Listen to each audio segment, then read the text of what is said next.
இந்த வீடியோ கண்டிப்பா பல பேருக்கு வலியை ஏற்படுத்தலாம். புதிதாக பிரசவித்த ஒரு தாய் குரங்கு தனக்கு பிறந்த குழந்தையை ஏற்க மறுக்குது. அதை நியூ மாம்னு சொல்றாங்க. அதன் பிறகு அந்த குட்டி குரங்கை ஒரு சரணாலயத்தில் விடுறாங்க. அங்க இருக்கக்கூடிய சக குரங்குகளும் அந்த குட்டியை ஏத்துக்க மாட்டுது. இதனால அந்த குட்டி குரங்கு ரொம்பவே மன உளைச்சல்லையும் ரொம்பவே பதட்டத்திலையும் இருக்குது. அதை உணர்ந்த அங்க இருந்த பராமரிப்பாளர் அதுக்கு ஒரு குரங்கு பொம்மையை பரிசாக கொடுக்க அதை தன் தாயாகவே நினைக்க ஆரம்பிச்சிடுச்சு.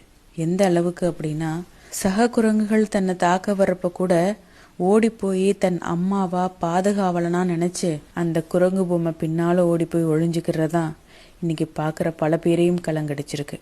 இப்போ ஆறுதலான விஷயம் என்னன்னா, பஞ்சுன்னு பெயரிடப்பட்ட அந்த குரங்கு குட்டிய இன்னைக்கு ஒரு தாய் குரங்கு அடாப்ட் பண்ணிருக்கு. இனி சக குரங்குகளும் அதை ஏத்துக்க ஆரம்பிக்கும்.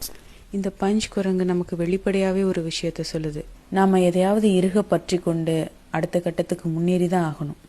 அது நிச்சயம் நம்மள மாதிரி சக மனிதர்களா இருக்கணும்ன்ற அவசியமே கிடையாது.